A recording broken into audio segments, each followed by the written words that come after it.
यहाँ पे donut cell करता हूँ। मैंने ये 3.5 साल पहले शुरू किया था। मेरा बेसिकली मेरे पास जॉब कर रहा था तो मुझे वहाँ से स्विच किया, क्योंकि डेफिनेटली उसमें अब इतना एक जॉब में इतना कुछ गुजारा नहीं हो रहा था।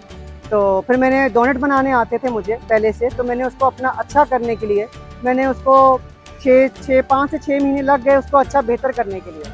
तो मैंने मार्केट में लोगों को खिलाया, उनके रिव्यूज़ लिए, तो उन्होंने कहा इससे डोनट तो हमने कभी खाया ही नहीं। तो मैंने फिर उस चीज़ को प्रमोट करने के लिए फिर मुझे डोनट सेल करने के लिए मेरे पास इतने पैसे नहीं थे कि मैं कोई शॉप खरीदता तो या शॉप का रेंट देता। तो अल्हम्दुलिल्लाह गाड़ी मेरे पास थी, तो मैंने क्यों ना गाड़ी में भी कुछ काम कर लिया जाए। तो पहले तो ज़रूरी बात है फैमिलीज़ में होता है कि जी स्टेटस कॉन्शियस के हवाले से कि जी आप गाड़ी में डोनट लगा रहे हैं, आप सड़क पे खड़े हैं, ऐसा क्यों कर रहे हो। तो मैंने उस चीज़ को कोई बॉदर नहीं किया, तो ये काम से छोटा बड़ा नहीं होता। अल्हम्दुलिल्लाह मुझे यहाँ पे 3.5 साल हो गए, तो मैंने गाड़ी में ही डोनट लगा के सेल करना शुरू किए। तो और माशाल्लाह मैं 2 बजे डेली आता हूँ सर्दियों के सीज़न में, और 4:30-5 बजे तक मेरे डोनट ख़त्म होता है। माशाल्लाह अल्हम्दुलिल्लाह डोनट होते हैं कि मैं सारे कस्टमर को एंटरटेन कर लेता हूँ। जो नए कस्टमर्स हैं, वॉकिंग कस्टमर्स हैं, वो 1-2 खा के चेक कर लेते हैं, उनको इतने अच्छे लगते हैं, फिर वो खुद ही कहते हैं कि जी मुझे डज़न दे दें, हाफ डज़न दे दें। फ्लेवर्स मेरे पास इसमें मोर देन 18 फ्लेवर्स होते हैं, और जिसके अंदर मेरे पास सेंटर फिल में बॉस्टन क्रीम है, Belgium chocolate, double chocolate, French vanilla है और लोटस बिस्कॉफ है। इसके अलावा पिस्ताशियो है, रिफेलो है।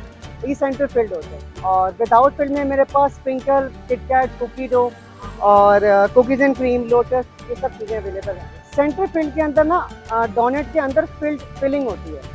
जब आप बाइट लेते हैं तो अंदर चॉकलेट या उसका जो कस्टर्ड होता है वो आपके मुंह में आता है, वो हेल्दी अच्छा लगता है। अब ऐसा नहीं है कि इसमें लाखों कमाए जाएं, लेकिन अल्हम्दुलिल्लाह हज़ारों में है, और शुक्र है अल्लाह का, घर मेरा चलता है। नहीं, मेरे क्योसेस हैं लाहौर में, कुछ बेकरीज हैं और कुछ इसमें ग्रॉसरी शॉप्स हैं, वो मुझसे डोनट्स लेते हैं और वो अपने नाम से सेल करते हैं। ये अच्छा इनिशिएटिव है इस तरह की चीज़ें स्टार्ट करना, और मैं कहती हूँ कि ये बकअप करते हो। और हमारे जो लोग हैं, obviously this is a very good idea. ये कार आइडिया देख के मुझे बहुत ज़्यादा अच्छा लगा, और मैं पहले एक बार ट्राई कर चुकी हूँ और अपने हस्बैंड को स्पेशली रोका है कि रोको गाड़ी, ये डोनट से मैंने ज़रूर इनसे डोनट्स लेने हैं। तो अल्हम्दुलिल्लाह इनका बहुत अच्छा है, आप लोग भी ज़रूर आके ट्राई करें, एंड इट्स अमेजिंग। और मैं होप करती हूँ कि हमारी जनरेशन जो है वो बचाए कि और चीज़ों में इंडल्ज होने के इस तरह की चीज़ें करें, और जो है ना पाकिस्तान का नाम रोशन करें। मैं कई दफ़ा यहाँ से उधर, तो मैं 2-3 दफ़ा खाए हैं, इनके बड़े फ्रेश डोनट है, क्वालिटी बहुत अच्छी है, इसलिए तो ले रहे हैं। उधर से साथ रिवर्स करके गाड़ी लाई है।